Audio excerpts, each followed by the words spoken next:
بسم الله الرحمن الرحيم أمن خلق السماوات والأرض وأنزل لكم من السماء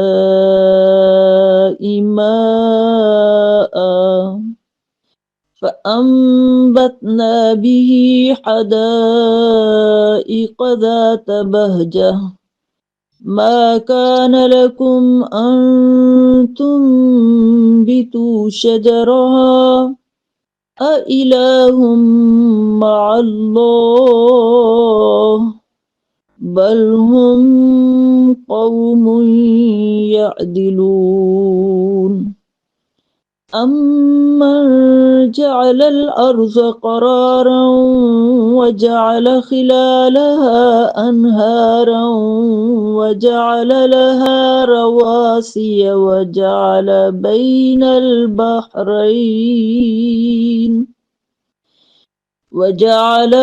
البحرين حاجزا أإله مع الله بل أكثرهم لا يعلمون أمن يجيب المضطر إذا دعاه ويكشف السوء ويجعلكم خلفاء الأرض أإله مع الله قليلا ما تذكرون أمن يهديكم في ظلمات البر والبحر ومن يرسل الرياح بشرا بين يدي رحمته أإله مع الله تعالى الله عما يشركون أمن يبدأ الخلق ثم يعيده ومن يرزقكم من السماء والأرض أإله مع الله قل هاتوا برهانكم إن كنتم صادقين قل لا يعلم من في السماوات والأرض الغيب إلا الله وما يشعرون أيان يبعثون بل ادارك علمهم في الآخرة بل هم في شك منها عمون اعوذ باللہ من الشیطان الرجیم بسم اللہ الرحمن الرحیم 20ویں پارے میں سورہ النمل کی آیت نمبر 60 تا 93 سورہ القصص اور سورہ العنکبوت ہے۔ سورہ النمل کی آیت نمبر 60 تا 94 میں توحید باری تعالیٰ کا ذکر ہے کہ اللہ وہ ہستی ہے جو کائنات کا خالق ہے، جس نے آسمان کی بلندی، زمین کی وسعت اور زندگی کے ہر نظام کو بغیر کسی سہارے کے قائم کیا۔ وہی ہے جو عدم سے وجود میں لایا، پھر اسی تخلیق کو دوبارہ زندہ کرنے پر بھی پوری قدرت رکھتا ہے۔ انسان جب بے بس ہو کر ہر سہارے سے مایوس ہو جاتا ہے تو وہی رب ہے جو بے قرار کی دعا سنتا ہے اور اس کی آہ سن کر تکلیف کو راحت میں بدل دیتا ہے۔ وہ رب ہے جو اندھیروں میں راستہ دکھاتا ہے، چاہے وہ سمندروں کی تاریکیاں ہوں، زندگی کے الجھے ہوئے موڑ ہوں یا فکری گمراہیاں، وہی حقیقی رہنما ہے۔ نہ کوئی نقشہ، نہ کوئی چراغ، اگر اس کی ہدایت شامل نہ ہو تو انسان منزل تک نہیں پہنچ سکتا۔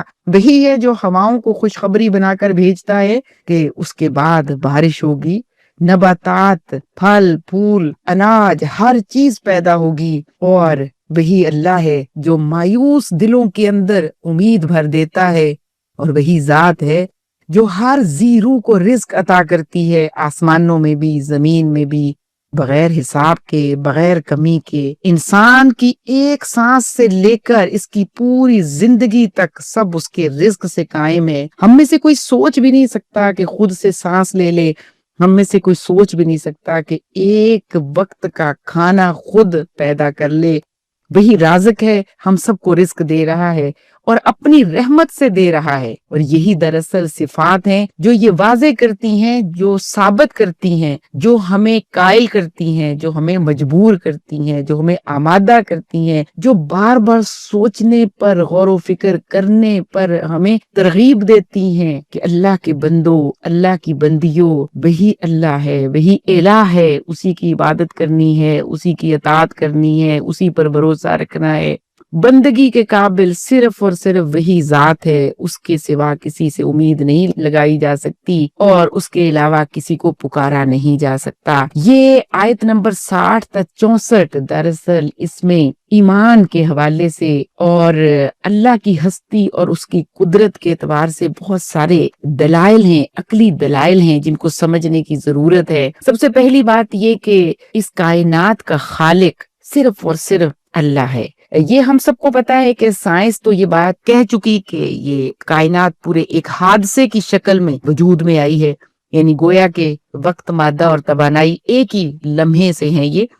لیکن سوال یہ پیدا ہوتا ہے کہ بگ بینگ کی یہ تھیوری کس طرح سے عقل کے اوپر پوری اتر سکتی ہے، کیونکہ جو چیز خود کریٹ کی گئی ہے وہ اپنے آپ کو تو پیدا نہیں کر سکتی، کیونکہ یہ تو وہ سائنس بھی کہتی ہے کہ یہ خود حادث ہے۔ جب خود حادث ہے تو وہ اپنے آپ کو کیسے پیدا کر سکتی ہے؟ عقل یہ کہتی ہے کہ ہر اثر کے لیے جو ہے وہ سبب ضروری ہے، اور لامحدود، بااختیار، اور اس کا کوئی جو بھی وقت بھی نہیں ہے، تو یہ کیسے ممکن ہے کہ وہ خود پیدا ہو جائے؟ تو یہ بات خود ثابت کرتی ہے کہ اس کائنات کا کوئی پیدا کرنے والا ہے، اور پیدا کرنے والا وہ ہے جو کسی سبب کا محتاج نہیں ہے۔ تو کائنات خود گواہی دے رہی ہے، چیخ چیخ کے، پکار پکار کے کہہ رہی ہے کہ یہ بغیر کسی پیدا کرنے والے کے پیدا نہیں ہوئی، اس کو پیدا کرنے والا بھی موجود ہے کہ جو کسی سبب کا محتاج نہیں، اور پھر اس کو چلانے والا بھی موجود ہے، اور ایسی ہستی ہے کہ جو نہ محتاج ہے اور نہ ہی محدود ہے، وہ لامحدود بھی ہے، وہ مستقل ہے، وہ دائمی ہے، وہ ابدی ہے، وہ ہماگیر ہے، پھر بے قرار کی دعا سننے والا بھی وہی ہے۔ یہ انسان کی فطرت ہے کہ جب وہ پریشانی میں ہوتا ہے، مشکل میں ہوتا ہے، تو وہ پھر ایسی ہستی کو پکارتا ہے جس کے بارے میں وہ سمجھتا ہے کہ یہ میری دعاؤں کو، میری التجاؤں کو، میرے مسائل کو سننے والی ہے، ان مسائل سے نکالنے والی ہے۔ نیورو سائنس بھی یہ بتاتی ہے کہ دعا اور توکل سے دماغ میں جو سٹریس ہارمونز ہوتے ہیں وہ کم ہو جاتے ہیں، اور نیورو سائنس یہ بھی بتاتی ہے کہ جو دعا اور توکل ہے، بندہ اللہ سے دعا کرتا ہے تو یہ بھروسہ بھی تو کرتا ہے کہ میرا رب جس سے میں دعا مانگ رہی ہوں وہ سن رہا ہے اور میری حاجات کو پورا بھی کرے گا۔ تو اس سے انسان کا امیون سسٹم بھی بہتر ہوتا ہے، اور جب امید اور یقین ہے وہ انسان کی طبیعت کے اندر، اس کی جسم کے اندر، اور اس کے ذہن اور اس کے عقل کے اندر ایک بہت پازیٹیو چینج جو ہے وہ لے کر آتا ہے، اور مصیبت میں انسان کا لاشعور اس جگہ پہ اسے لے جاتا ہے کہ وہ خود ایک اعلیٰ ہستی کو پکارنے لگتا ہے۔ یہ فطری رجحان ہے، یہ کسی تربیت کا نتیجہ نہیں، بلکہ یہ اندرونی سچائی ہے، انسان کے اندر کی سچائی ہے۔ انسان کا اندر اس بات پر پکارتا ہے کہ اس وقت تو وہی ہستی ہونی چاہیے جو سب سے اوپر ہو، سب سے اعلیٰ ہو، اور یہ انسان کی فطرت ہے، اور انسان کو اللہ تعالیٰ نے دین فطرت پر پیدا کیا ہے، اور فطرت کبھی جھوٹ پر متفق نہیں ہوتی، فطرت سچ پر ہی متفق ہوتی ہے، اور پھر انسان کو اندھیروں سے نکالنے والا، روشنی دینے والی ہستی، انسان کی عقل کو منور کرنے والی ہستی، وہ بھی صرف اور صرف اللہ کی ہے۔ انسان کو اللہ تعالیٰ عقل سلیم تک پہنچاتا ہے اور ہر جگہ پہ ہدایت دیتا ہے، پرندوں کو بھی ہدایت دیتا ہے، اگر پرندوں کو رہنمائی نہ ملے تو وہ کیسے فضا کے اندر پرواز کریں، اور اگر سمندری مخلوق کو ہدایت نہ ملے تو وہ سمندر کے اندر اپنے لیے راستہ کیسے تلاش کریں۔ اور وہی اللہ ہے جو انسان کو پہلی دفعہ اس نے پیدا کیا جب انسان موجود نہیں تھا، پھر وہی دوبارہ اٹھائے گا۔ تو سائنس یہ کہتی ہے کہ انسان کا ہر خلیہ مرنے کے بعد ری جنریٹ ہوتا ہے، اور میٹر جو ہے وہ کبھی ختم نہیں ہوتا اور نہ کبھی ضائع ہوتا ہے، بلکہ شکل بدل لیتا ہے۔ تو عقل یہ کہتی ہے کہ وہ اللہ جب انسان موجود ہی نہیں تھا، جب اس وقت اس نے پیدا کیا تو اسے دوبارہ پیدا کرنا کیسے مشکل ہے۔ دوبارہ تخلیق تو اللہ کے لیے بہت ہی آسان ہے۔ وہ رزق دینے والا ہے۔ کیسے رزق دے رہا ہے؟ سورج، پودے، جانور، انسان، ان سب کا اللہ تعالیٰ نے ایک توازن رکھا ہے۔ اس توازن کے ذریعے وہ انسان کے رزق کو فراہم کر رہا ہے، جیسے بارش ہے، فصلوں کی پیداوار ہے، زمین کی زرخیزی ہے۔ یہ سب بتاتی ہے کہ انسان وسائل پیدا نہیں کرتا، صرف وسائل استعمال کرتا ہے۔ اب سوچئے بارش پیدا کرنے میں ہماری کوئی عمل دخل ہے؟ فصلوں کے پیدا کرنے میں، پیداوار بڑھانے یا کم کرنے میں، زمین کے زرخیز کرنے یا اسے بنجر کرنے میں، یا زرخیزی کو کم کرنے میں، اسے دلدل بنا دینے میں، یا صحرا ریگستان کی شکل اختیار کرنے میں، ہمارا تو کوئی اس میں عمل دخل نہیں ہے، یہ اللہ کی طرف سے ہے۔ رزق کا نظام فرد کے ارادے سے آزاد ہے۔ اللہ تعالیٰ انسان کے رزق کا بلکہ پوری مخلوقات کے رزق کا وہی انتظام کرتا ہے، وہی رازق ہے، اور اللہ کے علاوہ کوئی رزق نہیں دے سکتا۔ تو اس سائنس کیا بتائے گی؟ تو سب اللہ بتاتا ہے۔ اللہ کیا بتاتا ہے کہ خالق ایک ہے، اس کا نظام ایک ہے، تو پھر قانون بھی اسی کا ہونا چاہیے۔ قانون وہی ہونا چاہیے جو وہ انسانوں کے لیے بنا کر بھیجے، اور اس نے انبیاء بھیجے اور ہر نبی کے ذریعے قانون بھیجا۔ اور قانون کیا ہے کہ مالک بھی اللہ ہے، مدبر بھی ہے، معبود بھی ہے انسان کی، اور جو ساری مخلوقات موجود ہیں ان سب کی رہنمائی بھی اللہ کرتا ہے۔ پرندے ہزاروں کلومیٹر کا سفر طے کرتے ہیں، اور سمندر کے اندر جو مخلوقات ہیں ان سب کی رہنمائی کرنے والی ذات جو ہے وہ اللہ کی ہے، اور اس نے ایسا سسٹم بنایا ہوا ہے کہ اس سسٹم کے ذریعے سمندری مخلوقات، بھیل مچھلی ہے، کچھوے اور باقی مچھلیاں ہزاروں میل دور جا کر بھی اپنے مقام پر لوٹ آتی ہیں۔ اور یہ نظام خود کار، ہمہ گیر اور بہت ہی درست ہے۔ انسانی دماغ کی رہنمائی بھی اسی طرح سے اللہ تعالیٰ نے سسٹم اس کا بنایا کہ وہ راستہ یاد رکھتا ہے، وہ نقشہ سمجھ لیتا ہے، وہ ایک راستے سے گزرتا ہے، دوبارہ اس راستے پر گزرے تو اسے یاد آ جاتا ہے کہ یہ راستہ اس نے دیکھا ہوا تھا۔ ایک راستے کو سمجھنے کے لیے اللہ تعالیٰ نے اس کو یہ دماغ کے اندر اس پوزیشن رکھی، یہ کوالٹی رکھی کہ وہ راستوں کو سمجھ لیتا ہے۔ اگر یہ کوالٹی نہ رکھی ہو تو ہم اپنے گھر کا راستہ بھی تلاش نہیں کر پاتے۔ اور اسی طرح پرندے ہیں، کتنی بلندی پر پرواز کرتے ہیں لیکن اپنی منزل پر پہنچتے ہیں۔ جب اللہ تعالیٰ نے دنیا کے اندر ہمیں یہ رہنمائی عطا کی کہ کس سمت پر ہمیں جانا ہے، اور چاند کا طلوع ہونا، اور پھر چاند کی 14ویں رات، اور پھر چاند کا ترتیب کے ساتھ بڑھنا اور پھر گھٹنا، یہ سب سمت کے تعین میں، راستوں کے بتانے میں اللہ تعالیٰ ایک رہنمائی ہے۔ تو جب اللہ دنیا میں یہ سب رہنمائی ہمارے لیے فراہم کر رہے ہیں، تو پھر ہمارے ضمیر کے لیے، ہمارے ایمان کے لیے، خیر و شر کی پہچان کے لیے اللہ تعالیٰ نے عقل دی، قوت مشاہدہ دی، اور انسان کو ضمیر جیسی قوت دی، اور اس کے ساتھ فیصلہ کن پھر وہی بھیجی۔ عقل سے کام لو، مشاہدے سے کام لو، حواس خمسہ سے کام لو، اور پھر ضمیر کی طاقت بھی ہے، وہ بھی بتاتی ہے کہ صحیح کیا ہے، غلط کیا ہے، لیکن حتمی نتیجہ اللہ کی ہدایت ہے کہ اس نے ہر نبی پر اپنی کتابیں، اپنے صحیفے نازل کیے اور بتایا کہ تمہیں کس طرح سے زندگی گزارنی ہے، کیونکہ حتمی ہدایت تو وحی الہی ہی ہو سکتی ہے۔ سورہ النمل کی آیت نمبر 63 جو ہے نا، وہ بہت واضح طریقے سے اس بات کی طرف رہنمائی کرتی ہے کہ انسان کس طرح سے اللہ کا محتاج ہے، اور کس طرح اللہ تعالیٰ اس کی رہنمائی فرما رہے ہیں۔ اس کے بعد سورہ القصص ہے، اور سورہ القصص کے معنی جو ہے وہ واقعات ترتیب کے ساتھ بیان کرنے میں۔ اس صورت میں حضرت موسیٰ علیہ السلام کی زندگی کے اہم مراحل تسلسل اور حکمت کے ساتھ بیان کیے گئے ہیں۔ یہ مکی صورت ہے، صرف چند آیات کے، باقی زیادہ تر آیات مبارکہ مکہ مکرمہ میں نازل ہوئی ہیں۔ اس میں اللہ کی نصرت بیان کی گئی، کمزوروں کی حمایت اور ظالم قوتوں کا انجام بتایا گیا ہے، توحید اور رسالت اور آخرت جو تینوں عقائد ہیں ان کو عقل سے جو ہے وہ ثابت کیا گیا ہے۔ اس طرح حضرت موسیٰ علیہ السلام کی زندگی بطور مثال پیش کی گئی ہے، اور پھر فرعون، قارون ان کا انجام اور ان کے ظلم کا انجام بتایا گیا ہے، ایمان کی دعوت دی گئی ہے اور دلائل کے ساتھ ثابت کیا گیا ہے کہ کس طرح سے ایمان انسانی زندگی کے لیے بہت بنیادی اہمیت رکھتا ہے۔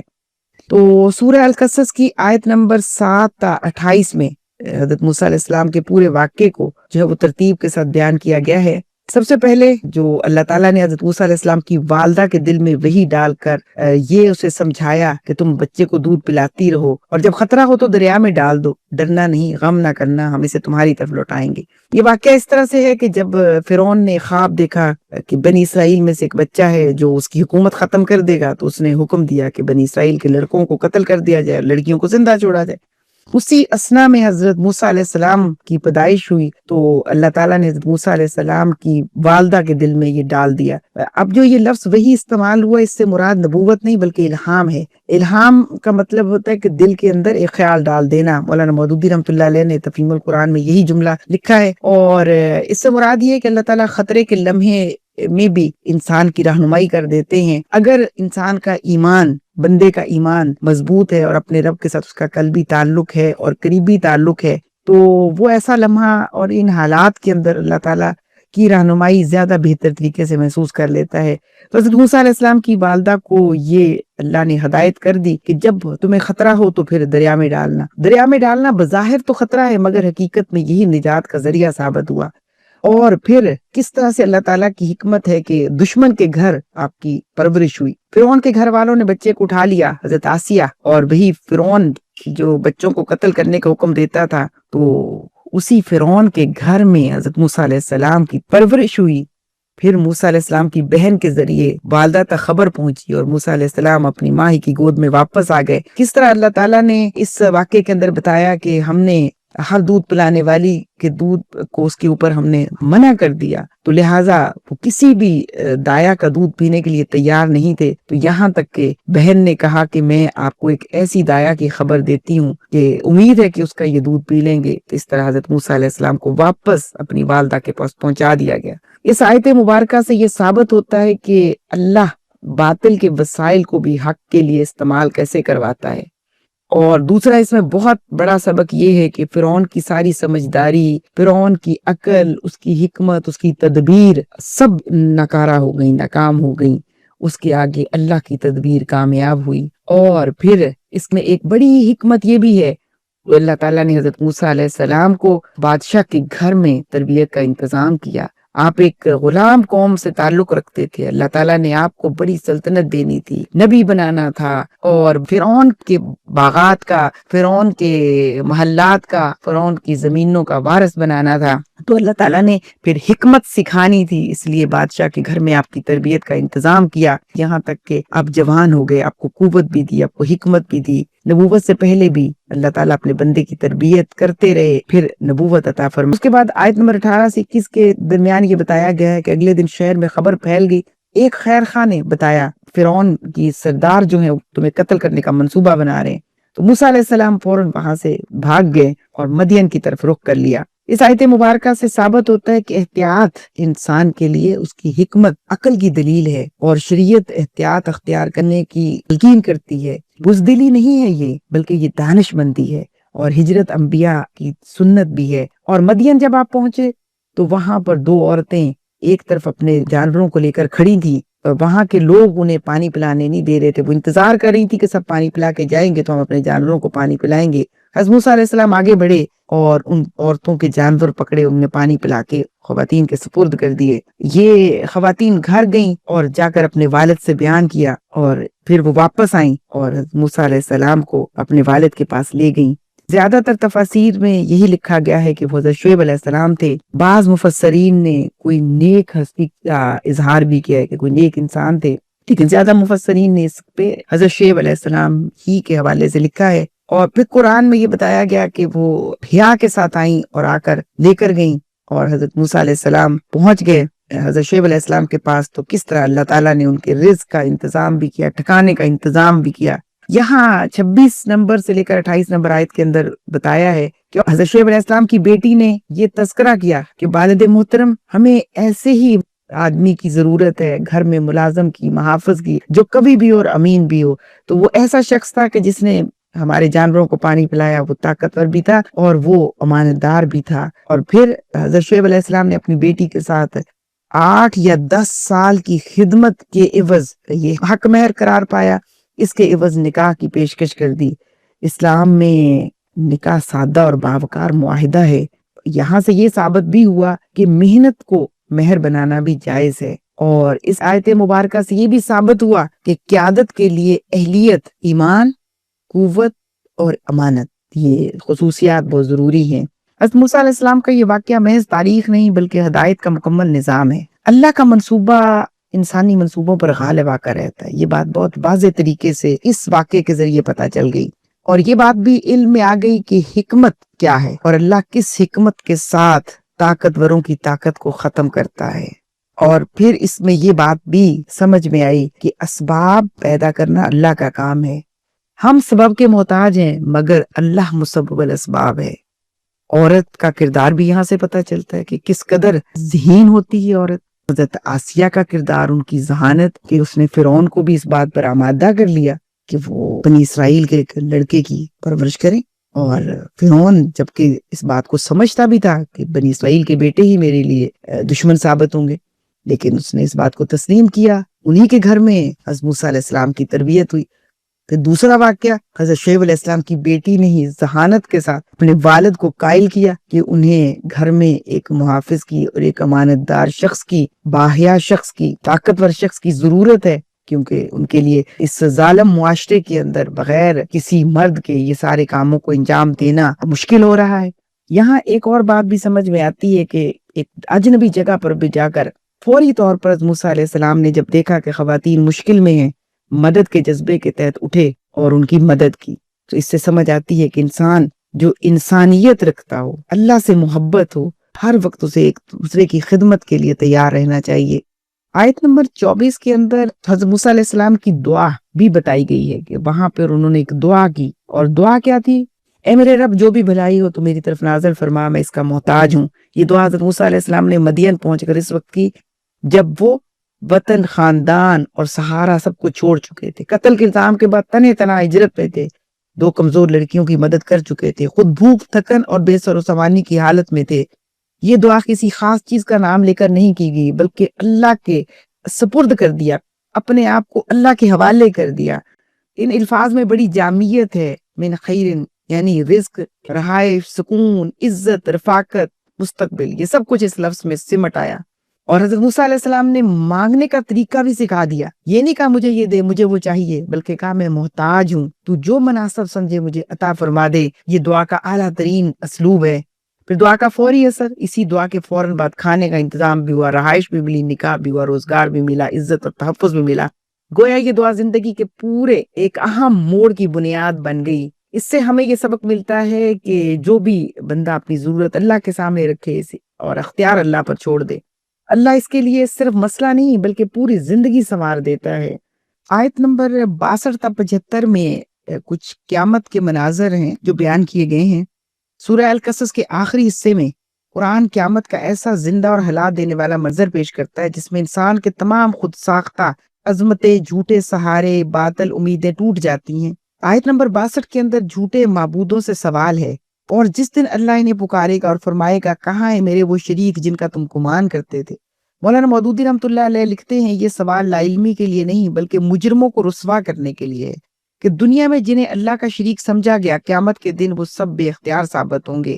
اور آیت نمبر 63 کے اندر فرمایا گیا کہ وہ لوگ جن پر بات ثابت ہو چکی ہوگی کہیں گے ہمارے رب یہی وہ لوگ ہیں جنہیں ہم نے گمراہ کیا تھا، ہم نے انہیں گمراہ کیا جیسے ہم خود گمراہ ہوئے، ہم تیری بارگاہ میں ان سے بیزاری ظاہر کرتے ہیں، یہ ہماری عبادت نہیں کرتے تھے۔ قیامت کے دن دراصل رہنما اور پیروکار ایک دوسرے سے لا تعلقی کا اعلان کریں گے، ہر شخص اپنی ذمہ داری سے بچنا چاہے گا مگر کوئی بھی دوسرے کا بوجھ نہ اٹھا سکے گا۔ اور آیت نمبر 64 کے اندر بتا دیا کہ کس طرح تمہاری بے بسی ہے یہ، اور کہا جائے گا اپنے شریکوں کو پکارو، چنانچہ وہ انہیں پکاریں گے مگر وہ جواب نہ دیں گے اور یہ لوگ عذاب دیکھ لیں گے، کاش یہ ہدایت پاتے۔ یہ آیت انسان کی آخری حسرت کو بیان کرتی ہے کہ دنیا میں جنہیں سہارا سمجھا گیا تھا وہ قیامت میں خاموش تماشائی بنے ہوں گے، اور جس دن اللہ انہیں پکارے گا، فرمائے گا تم نے رسولوں کو کیا جواب دیا، یہ فیصلہ کن سوال ہے۔ مولانا مودودی رحمۃ اللہ علیہ کے مطابق قیامت میں اصل معیار یہ ہوگا کہ حق کی دعوت کے ساتھ انسان کا رویہ کیا تھا. تو اس وقت کیا ہوگا؟ انسان کی زبان بند ہو جائے گی اور کوئی بھی دلیل کام نہیں آئے گی، نہ چلاکی نہ مشاورت. انسان مکمل تنہائی میں اپنے اعمال کے ساتھ کھڑا ہوگا. ہاں البتہ جس نے توبہ کی، جو ایمان لایا، جس نے نیک عمل کیے، وہی کامیاب ہوں گے. یہ آیات مبارکہ قیامت کے اندھیرے منظر میں امید کی واحد کرن ہے. نجات کا دروازہ دنیا میں کھلا ہے، قیامت میں نہیں. یہ اس آیت مبارکہ کے ذریعے ہمیں بتایا گیا ہے. قیامت کے مناظر کچھ احادیث مبارکہ کی روشنی میں بھی دیکھتے ہیں. میدان حشر میں انسان کے ساتھ کیا معاملہ ہوگا. حضور صلی اللہ علیہ وسلم نے فرمایا لوگ قیامت کے دن ننگے پاؤں ننگے بدن اٹھائے جائیں گے. حضرت عائشہ صدیقہ رضی اللہ تعالیٰ عنہ نے عرض کیا یا رسول اللہ، مرد و عورت ایک دوسرے کو دیکھیں گے. آپ صلی اللہ علیہ وسلم نے فرمایا معاملہ اس سے کہیں زیادہ سخت ہوگا، کسی کو کسی طرف دیکھنے کی فرصت نہیں ہوگی. یہ صحیح بخاری اور صحیح مسلم کی حدیث ہے. اور ایک اور حدیث ہے کہ نبی صلی اللہ علیہ وسلم نے فرمایا قیامت کے دن سورج لوگوں کے بہت قریب کر دیا جائے گا، پھر لوگ اپنے اعمال کے مطابق پسینے میں ڈوبے ہوں گے. کسی کا پسینہ ٹخنوں تک، کسی کا گھٹنوں تک، کسی کا پسینہ اس کے منہ تک پہنچ جائے گا. صحیح مسلم کی حدیث ہے. یہ حدیث عدل الہی کی تصویر ہے. پھر آگے حدیث ہے، حضور صلی اللہ علیہ وسلم نے فرمایا جس کا اعمال نامہ دائیں ہاتھ میں دیا گیا وہ آسان حساب سے گزر جائے گا، جس کا بائیں ہاتھ یا پیٹھ کے پیچھے دیا گیا وہ ہلاکت کی دعا کرے گا، اپنے لیے ہلاکت مانگے گا.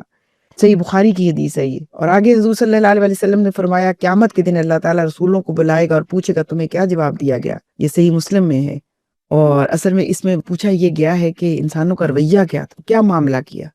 آگے ایک حدیث ہے، نبی صلی اللہ علیہ وسلم نے فرمایا قیامت کے دن ترازو قائم کیے جائیں گے، اگر کسی کے اعمال ایک دانے کے برابر بھی ہوں گے تو انہیں تول لیا جائے گا. سنن ترمذی کی حدیث ہے. تو اس کے بعد بھی بہت ساری اس موضوع پر احادیث ملتی ہیں جس سے ہمیں یہ بات سمجھ میں آتی ہے کہ جو قیامت کا منظر ہے وہ بہت ہی دل دوز ہے ان لوگوں کے لیے جو دنیا میں بے فکری کی زندگی گزارتے ہیں. یہ نہیں سوچتے کہ میرے رب کا حکم کیا ہے، مجھے اس کی اطاعت کرنی ہے، مجھے اس کے احکامات کو سننا ہے، ماننا ہے، جاننا ہے، عمل کرنا ہے، اور بے فکری کی زندگی گزارتے ہیں. پھر ان کے لیے حضور صلی اللہ علیہ وسلم نے فرمایا قیامت کے دن جہنم کو لایا جائے گا، اس کے 70,000 لگامیں ہوں گی، ہر لگام کو 70,000 فرشتے پکڑے ہوں گے. صحیح مسلم کی حدیث ہے. یہ حدیث عذاب کی ہیبت اور انسان کی بے بسی کو ظاہر کرتی ہے. اس کا مطلب یہ ہے کہ وہاں نہ حسب، نہ نسب، نہ طاقت، نہ سفارش، کچھ بھی کام نہیں آئے گا. انسان اکیلا اپنے اعمال کے ساتھ کھڑا ہوگا. قیامت کے دن سب کچھ چھن جائے گا سوائے اس کے کہ جو ہم نے اللہ کی اطاعت، اس کی محبت، اس کی فرما برداری میں جو نیک اعمال کیے ہوں گے وہی ہمارے کام آئیں گے. اس لیے مناظر کے یہ قیامت ہمیں پکار پکار کر کہہ رہے ہیں کہ زندگی جو گزر گئی اس پر توبہ اور استغفار کر لیں، اور اس رمضان المبارک کی جو یہ ساعتیں ہیں ان میں اپنے لیے بخشش طلب کر لیں اور آئندہ زندگی کے لیے عہد کر لیں کہ اللہ کی فرما برداری اور حضور صلی اللہ علیہ وسلم کی سنت کے مطابق گزاریں گے. میری بہت ہی پیاری بہنوں اور بیٹیوں، قرآن ہمیں سوچنے، غور و فکر کرنے اور اپنے عمل کو درست کرنے کی دعوت دے رہا ہے. شیطان ہمیں بہت سارے ڈراوے دیتا ہے، بہت وسوسے ڈالتا ہے، بہت باتیں سمجھاتا ہے کہ یہ کرو گے تو یہ ہو جائے گا، یہ کرو گی تو ایسا ہو جائے گا.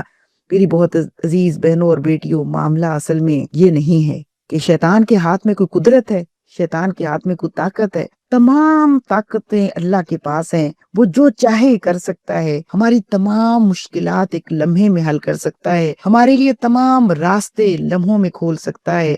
لیکن اس کے لیے کچھ اللہ کی بھی شرائط ہیں. پہلی شرط تو یہ ہے کہ ہم خود تو اللہ سے اہدنا الصراط المستقیم طلب کریں، خود ارادہ کریں، خود عزم باندھیں، خود قدم اٹھائیں. پھر اللہ کی غیبی مدد شامل حال ہوتی چلی جاتی ہے. پھر وہ اپنے راستے پر آگے بڑھنے کے سارے راستے کھول دیتا ہے، تمام مشکلات دور کرتا چلا جاتا ہے، آسانیاں پیدا کرتا چلا جاتا ہے.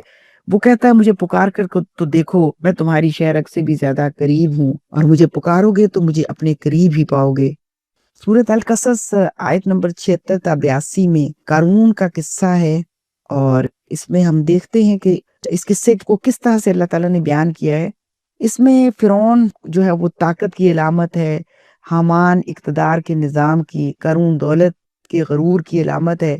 قارون کا تعارف اس طرح سے کروایا ہے کہ قارون بنی اسرائیل میں سے تھا، حضرت موسیٰ علیہ السلام کا قریبی رشتہ دار تھا. اللہ نے اسے غیر معمولی دولت عطا کی تھی. قرآن نے بیان کیا کہ اس کے خزانوں کی کنجیاں بھی ایک طاقتور جماعت اٹھاتی تھی۔ تو مولانا مودودی رحمۃ اللہ علیہ لکھتے ہیں کہ یہ محض مبالغہ نہیں بلکہ اس بات کی علامت ہے کہ قارون کی دولت معاشرے میں طاقت کا ذریعہ بن چکی تھی۔ قارون اپنی قوم پر سرکشی کرنے لگا تو قوم نے کہا اتراؤ نہیں، اللہ اترانے والوں کو پسند نہیں کرتا، اللہ کی دی ہوئی دولت سے آخرت حاصل کرو، دنیا میں اپنا حصہ مت بھولو، احسان کرو جیسے اللہ نے تم پر احسان کیا، زمین میں فساد نہ پھیلاؤ۔ قارون کا جواب تھا یہ سب کچھ مجھے میرے علم کی بنا پر دیا گیا۔ مولانا مودودی رحمۃ اللہ علیہ کے مطابق علم سے مراد کاروباری مہارت، حساب یا دنیاوی چالاکی۔ قارون نے اللہ کو دینے والے کے درجے سے ہٹا کر خود کو مستحق بنا لیا، یہی اصل میں کفران نعمت ہے اور فکری گمراہی کی اصل جڑ ہے۔ قارون پوری پھر شان و شوکت کے ساتھ قوم کے سامنے نکلا اور دنیا کے طلبگار جو تھے اسے دیکھ کر بول اٹھے کاش ہمیں بھی ایسا ہی نصیب ہوتا۔ یہ وہ لمحہ ہے جہاں دولت دلوں کو آزماتی ہے، کمزور ایمان والے ظاہری چمک سے مروب ہو جاتے ہیں مگر اہل علم کہتے ہیں اللہ کا ثواب بہتر ہے۔ پھر اللہ نے قارون کو اسی کے گھر سمیت زمین میں دھسا دیا، نہ کوئی جماعت تھی جو اللہ کے مقابلے میں اس کی مدد کرتی، نہ وہ خود اپنے آپ کو بچا سکا۔ دولت جو تحفظ سمجھی جا رہی تھی وہی ہلاکت کا سبب بنی۔ اللہ نے دکھا دیا خزانے زمین کے تھے، انجام بھی زمین میں ہوا۔ اور پھر بتایا آگے چل کے کہ جو کل اس کے مقام کی تمنا کر رہے تھے، آیت نمبر 82 ہے، آج کہنے لگے اللہ ہی رزق کشادہ اور تنگ کرتا ہے، اگر اللہ ہم پر احسان نہ کرتا تو ہمیں بھی دھسا دیتا۔ یہی آیت مبارکہ انسانی فطرت کے بارے میں بتاتی ہے کہ انجام دیکھ کے اسے سمجھ آتی ہے، لیکن بہتر یہ ہے کہ انجام سے پہلے سمجھ آ جائے تو انجام بخیر ہوگا۔ قارون کے اس قصے میں بڑی حکمتیں ہیں ہمارے لیے۔ پہلی بات یہ کہ دولت امتحان ہے، دولت کوئی برتری کی دلیل نہیں ہے، دولت اللہ کی عطا ہے، یہ ہمارا کوئی استحقاق نہیں ہے۔ دولت کے ذریعے جب انسان غرور میں مبتلا ہوتا ہے تو یہ اللہ کے ساتھ شرک کی بہت بڑی صورت ہے، اور پھر وہ شرک اللہ کو بالکل پسند نہیں ہے۔ اور اس میں ایک اور بات بھی بتائی گئی کہ قوم نے نصیحت کی تھی اور نصیحت اس نے تسلیم نہ کی، تو نتیجہ اس کی تباہی کی شکل میں نکلا۔ معاشرے کا ایک بہت بڑا عنصر ایسا ہوتا ہے جو ظاہری چمک کو دیکھ کر اسی کو خیر سمجھ لیتا ہے۔ میری بہت پیاری بہنوں، آج کا سرمایہ دارانہ نظام کیپٹلزم یہی مسئلہ ہے۔ ظاہری چمک نے پریشان کر رکھا ہے، ظاہری چمک نے ہمیں حق سے، ظاہری چمک نے ہمیں خیر سے، ظاہری چمک نے ہمیں دین سے دور کر رکھا ہے۔ یہ واقعہ بتا رہا ہے کہ ظاہری چمک سے مروب ہونے والوں کا انجام بخیر نہیں ہوتا۔ اس لیے آج ہی سمجھ لیں کہ اصل خیر کیا ہے۔ رزق کا مالک انسان نہیں اللہ ہے، مال کو بڑھانا یا چھین لینا اللہ کے اختیار میں ہے۔ مولانا مودودی رحمۃ اللہ علیہ فرماتے ہیں کہ قارون کا قصہ سرمایہ دارانہ نظام کی ایک پوری علامت کے طور پر ہے، اور اس کے غرور کو بتایا ہر دور میں یہ ہوتا رہے گا۔ ہر دور میں دولت مند اسی طرح اپنی دولت کو غلط استعمال کر کے اپنے لیے بہت ساری سہولتیں لیں گے، بہت تکبر کریں گے، اور ایک بڑا طبقہ ہمارے زمانے کے لوگوں کا وہ مروب ہو جائے گا اور مروب ہو کر حق کے راستے سے دور ہو جائے گا۔ یہ قصہ سرمایہ دارانہ نظام کے حوالے سے بڑی گہری ایک اصولی اور آفاقی تنقید ہے۔ یہ آیت نمبر 76 تا 82 ہے سورہ القصص کی جو ہم ابھی دیکھ رہے ہیں، کہ سرمایہ دارانہ ذہنیت اس کے دعووں اور نتائج اور قرآنی اصلاح کے ساتھ جو ہے وہ بہت سارے سبق ہمارے سامنے رکھتا ہے۔ سب سے پہلی بات تو یہ کہ قارون اور سرمایہ دارانہ نظام، اس کو ہم سمجھیں تو قارون کا بنیادی جملہ کیا تھا؟ جو مجھے میرے علم سے ملا، یہی سرمایہ دارانہ نظام کا دعویٰ ہے۔ یہ سب کچھ مجھے میرے علم کی بنا پر دیا گیا۔ اصل میں کیپٹلزم بھی یہی کہتا ہے نا کہ دولت ذاتی صلاحیت کا نتیجہ ہے، کامیابی ذہانت اور محنت کا نتیجہ ہے، اور جو غریب ہے وہ اس کی ناکامی کا ذمہ دار وہ خود ہے۔ قرآن کہتا ہے کہ دولت اللہ کا عطیہ ہے، ذاتی کمال نہیں ہے۔ سورہ بقرہ کی ابتدائی آیات میں یہ بتا دیا گیا کہ جو رزق تمہیں دیا گیا اس میں سے اللہ کی راہ میں خرچ کرو۔ صلاحیت بھی اللہ کی دی گئی ہے، مواقع اور حالات بھی وہی پیدا کرتا ہے۔ انسان کے اختیار میں کیا ہے؟ انسان کے اختیار میں وہی ہے جو اللہ اسے اختیار دے دے۔ سرمایہ دارانہ نظام دولت کو انسان کا حق بناتا ہے، قرآن اسے امتحان کہتا ہے، اور دولت کی نمائش بتائی گئی ہے کہ کس طرح سے قارون نے نمائش کی، اپنی شان و شوکت دکھائی کہ اس کے پھر لوگ کہنے لگے کاش ہمیں بھی ایسا ہی نصیب ہوتا۔ تو آج یہ برانڈز اور luxury life, social media per show of, یہ اسٹیٹس سمبل، یہ سب چیزیں کیا ہیں؟ یہ پوری جو اشتہارات کی دنیا ہے، یہ سب بھی پریشان کرتی ہے۔ کیپٹلزم چالی اسی بنیاد پر رہا ہے، سرمایہ دار لوگوں کے دلوں کے اندر نیڈ پیدا کرتا ہے، ضرورت کو ابھارتا ہے کہ اس چیز کی بھی ضرورت ہے، وہ پوری ہو جاتی ہے، پھر اگلی چیز کی ضرورت ہے، پھر اگلی کا اشتہار آ جاتا ہے، پھر اس کے بعد اگلی چیز کی ضرورت ہے، اور پھر ضرورت پہلے پیدا کرتا ہے اور پھر اس ضرورت کے مطابق چیزیں بناتا ہے، تیار کرتا ہے، انسانوں کے دلوں کے اندر انہیں حاصل کرنے کی ایک پوری تڑپ پیدا کر دیتا ہے۔ پھر یہ ہمارا سوشل میڈیا جس کے اوپر ہر طرح کی تعیشات والی زندگی کی چیزیں بھر مار پوسٹ کی جاتی ہیں کہ جو دلوں کے اندر شکر گزاری رہنے ہی نہیں دیتی، جتنا کچھ ملتا ہے وہ کم لگتا ہے، وہ ناکافی لگتا ہے، اور مزید کی طلب بڑھتی چلی جاتی ہے، جس کا نتیجہ ناشکری ہے، اور ناشکری بھی ہے، اور انسان حرام کی طرف بھی جاتا ہے، حرام کمائی کی طرف، حرام تلاش کی طرف، کہ زیادہ سے زیادہ حاصل کر لے، زیادہ سے زیادہ تعیشات حاصل کر لے، زیادہ سے زیادہ سہولیات حاصل کر لے، بے صبری، اور پھر اس کے نتیجے میں ڈپریشن، اس کے نتیجے میں انزائٹی، پھر اس کے نتیجے میں ایک دوسرے کے ساتھ حسد، بغض، کینہ، آپس کی محبتیں ختم۔ اب تو حقیقت یہ ہے کہ یہ جذبات صرف مال تک نہیں رہ جاتے، یہ صرف دنیا تک نہیں رہ جاتے، دین کے معاملات میں بھی انسان ایک دوسرے سے حسد کرتے ہیں، دین کے معاملات میں بھی انسان ایک دوسرے کو پیچھے چھوڑنے کی کوشش کرتے ہیں۔ منفی جذبات جو دنیا کے معاملات میں تھے، وہ جذبات جب دین کے معاملات میں بھی منفی انداز سے آتے ہیں تو وہ اتنا ہی گناہ کا باعث ہوتے ہیں۔ جبکہ اللہ تعالیٰ تو یہ کہتے ہیں کہ نیکیوں میں ایک دوسرے سے سبقت لے جانے کی کوشش کرو، کہ جیسے حضرت عمر فاروق رضی اللہ تعالیٰ عنہ غزوہ تبوک کے موقع پر اپنے گھر کا آدھا سامان لائے اور یہ سوچا کہ آج تو ابو بکر سے فضیلت لے جاؤں گا، لیکن جب حضرت ابو بکر صدیق رضی اللہ تعالیٰ عنہ گھر کا سارا سامان لے آئے تو فرمایا اے عمر، تو ابو بکر سے بازی نہیں لے جا سکتا۔ تو بس اصل میں مسابقت اس جذبے کے تحت ہے کہ جذبہ محبت بھی رہے، جذبہ احترام بھی رہے، لیکن نیکیوں میں ایک دوسرے سے آگے بڑھنے کی کوشش ہے، ایک دوسرے کو نیکی میں نیچا کرنے کی نہیں، اپنے آپ کو آگے لے جانے کی کوشش کرنا اصل نیکی ہے۔ اور یہاں خیر خواہی جو قارون کی قوم نے کی تھی، اس نے اس کو بھی نہ مانا، یہ بھی ایک پوری سیاست ہے کہ بجائے اس کے خیر خواہی کو تسلیم کیا جائے بلکہ اس کو الٹ لیا گیا، اور نتیجہ یہ نکلا کہ اللہ تعالیٰ نے پھر اس کا انجام کیا کیا۔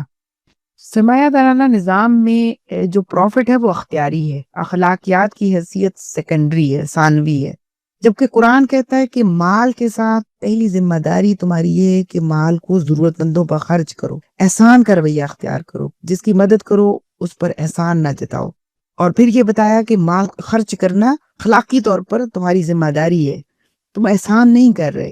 گویا کہ قرآن معیشت کو اخلاق کے تابع کرتا ہے، سرمایہ دارانہ نظام اخلاق کو معیشت کے تابع کرتا ہے۔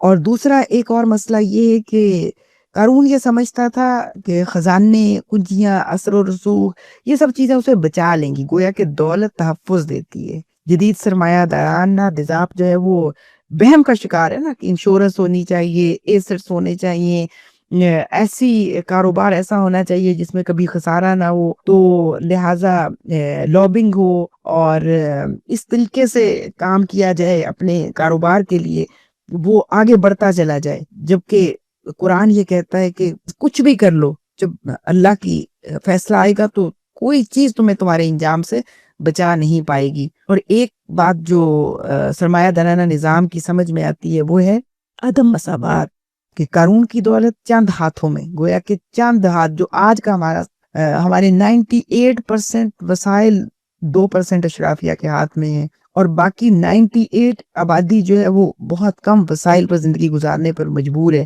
یہ سرمایہ دارانہ نظام کا مسئلہ ہے۔ تو اللہ تعالیٰ فرماتا ہے کہ رزق اللہ کے ہاتھ میں ہے، لہٰذا دولت چند ہاتھوں میں نہیں رہنی چاہیے بلکہ پورے معاشرے کے اندر وہ پھیلتی رہنی چاہیے۔ مولانا مودودی رحمۃ اللہ علیہ کے نزدیک قارون ایک فرد نہیں، ایک ذہنیت ہے جو ہر دور میں نئے ناموں، نئے اداروں، نئے نعروں کے ساتھ زندہ رہتی ہے۔ تو یہ سرمایہ داری کا نظام قرآن کا بالکل اپوزٹ نظام ہے، جو ہمیں یہاں پر قارون کے کردار کے ذریعے اللہ تعالیٰ نے سمجھایا ہے۔ اور پھر ایک بات جو بہت اہم سمجھا دی گئی ہے کہ قارون زمین میں نہیں دھسا، ایک سوچ زمین میں دفن ہوئی، مگر افسوس وہ سوچ آج بھی زندہ ہے۔ تو اس لیے اسلام کا معاشی نظام لانے کی ضرورت ہے۔ سرمایہ داری نظام سود پر بیس کرتا ہے، اور سود کے لیے اللہ تعالیٰ اور نے حکم دیا، اللہ کا فیصلہ ہے کہ یہ اللہ اور اس کے رسول کے خلاف اعلان جنگ ہے، لہٰذا سودی نظام کو ختم کرنا ہماری ایمانی ذمہ داری ہے، اور جب تک ہم سودی نظام کو ختم کرنے کی جدوجہد نہیں کرتے تو ہمارا جو بھی رزق کاروبار سے آ رہا ہے یا جاب سے ذریعے آ رہا ہے تو وہ ہمارے لیے حلال نہیں ہے، جب تک ہم اس سودی نظام کو ختم کرنے کے لیے مسلسل کوشش نہیں کرتے۔ اسلام کا اپنا معاشی نظام ہے، تو اسلام کا معاشی نظام جاری ہونا چاہیے اور سودی نظام سرمایہ داری کا نظام جو ہے وہ ختم ہونا چاہیے۔ اس کے بعد سورہ العنکبوت ہے اور اس کا مرکزی موضوع ایمان اور آزمائش ہے۔ اس سورہ مبارکہ میں بتایا گیا ہے کہ ایمان کی حقیقت کیا ہے اور اس کا امتحان کیا ہے۔ یہ صورت اس غلط فہمی کو ختم کرتی ہے کہ ایمان محض زبانی قرار کا نام ہے۔ قرآن یہاں اعلان کرتا ہے کہ ایمان دعویٰ نہیں ذمہ داری ہے، اور ذمہ داری آزمائش کے بغیر پوری نہیں ہوتی۔ آیت نمبر 1 سے 3 میں فرمایا گیا کہ کیا لوگ یہ سمجھتے ہیں کہ صرف یہ کہنے پر چھوڑ دیے جائیں گے کہ ہم ایمان لائے اور ان کی آزمائش نہ ہوگی؟ مولانا مودودی رحمۃ اللہ علیہ کے مطابق ایمان ایک دعویٰ ہے، ہر دعویٰ ثبوت مانگتا ہے۔ آزمائش وہ کسوٹی ہے جو سچے اور جھوٹے ایمان کو الگ کرتی ہے۔ مولانا لکھتے ہیں آزمائش کا مقصد مومن کو گرانا نہیں بلکہ نکھارنا اور واضح کرنا ہے۔ ایمان اگر حالات کے دباؤ میں ٹوٹ جائے تو وہ ایمان نہیں بلکہ وقتی وابستگی ہے۔ اب سوال یہ پیدا ہوتا ہے کہ آزمائش کیوں ضروری ہے؟ تاکہ ایمان کی صداقت ظاہر ہو سکے۔ مولانا مودودی رحمۃ اللہ علیہ کے نزدیک آزمائش کے بغیر معاشرہ سچے اور جھوٹے ایمان میں فرق نہیں کر سکتا۔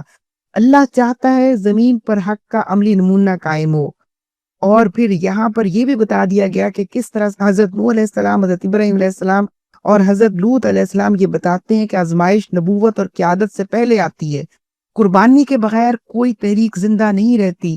سید قطب شہید سورہ العنکبوت کو تحریک اسلامی کا دستور قرار دیتے ہیں۔ ان کے نزدیک ایمان ایک زندہ طاقت ہے جو طاغوتی نظام سے ٹکراتی ہے، اور یہی ٹکراؤ آزمائش کو جنم دیتا ہے۔ وہ لکھتے ہیں کہ آزمائش دراصل یہ فیصلہ کرتی ہے کہ انسان اللہ کے ساتھ ہے یا حالات کے ساتھ۔ تو یہاں مکڑی کے جالے کی مثال آیت نمبر 41 میں دی گئی کہ اللہ کے سوا جنہیں سہارا بنایا جائے وہ مکڑی کے جالے کی مانند ہوتے ہیں۔ تو مولانا مودودی رحمۃ اللہ علیہ اور سید قطب شہید رحمۃ اللہ علیہ دونوں کے نزدیک آزمائش کے وقت جھوٹے سہارے بے نقاب ہو جاتے ہیں۔ دولت، طاقت، نظام، تعلقات سب مکڑی کے جالے ثابت ہوتے ہیں، اصل سہارا صرف اللہ رہ جاتا ہے۔ اور پھر آیت کے اندر بتایا کہ جو لوگ ہماری راہ میں مجاہدہ کرتے ہیں ہم ضرور انہیں اپنی راہیں دکھاتے ہیں۔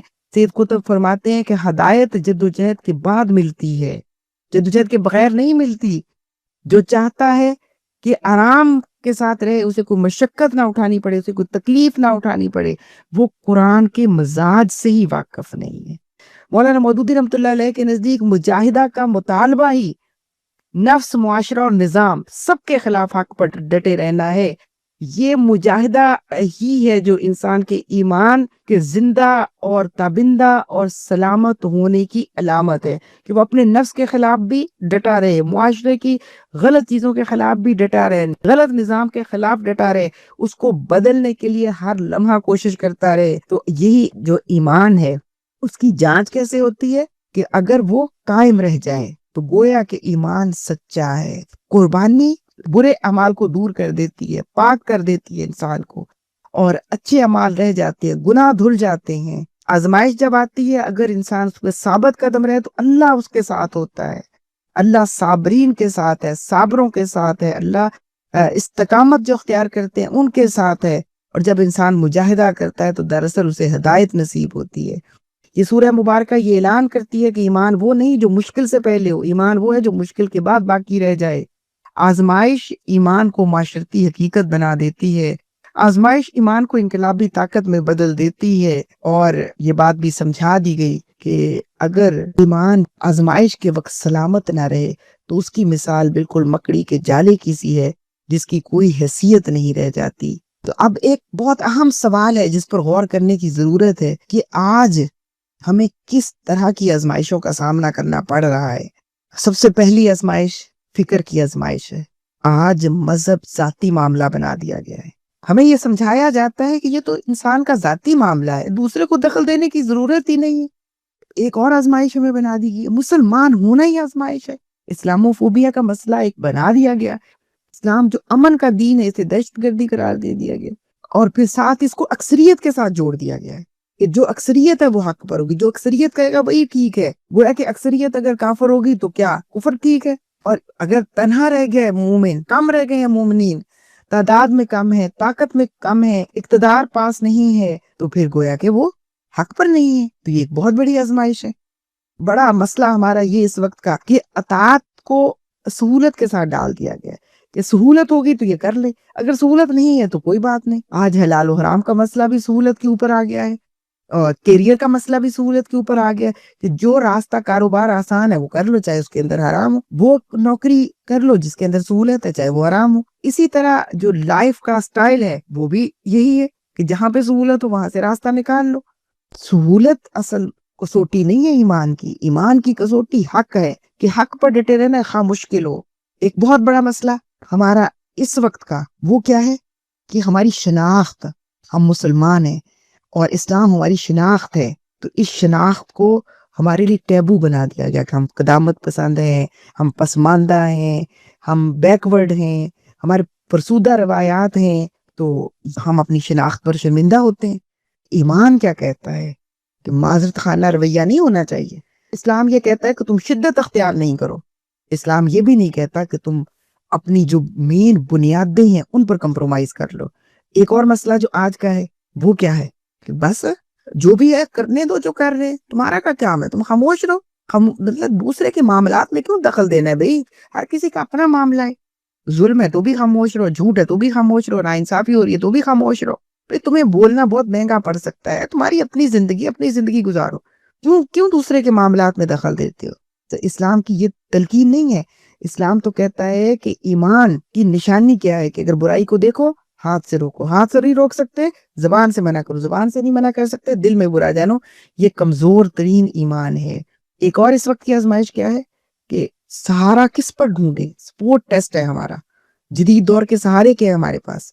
ہم سوچتے ہیں کہ دولت ہوگی تو زندگی اچھی گزرے گی، ڈگری ہوگی تو لازمی زندگی اچھی گزرے گی، قانون ہمارے ہاتھ میں ہونا چاہیے، طاقت ہمارے ہاتھ میں ہونا چاہیے، اور طاقت والوں کے ساتھ اچھے تعلقات ہونے چاہیے تاکہ مشکل وقت میں کام آ جائیں۔ اس کا مطلب کہ انسان اللہ کا سہارا چھوڑ دیتا ہے، اللہ کا خیال ہی دل سے نکال دیتا ہے، اللہ کے علاوہ سہارے ڈھونڈتا رہتا ہے۔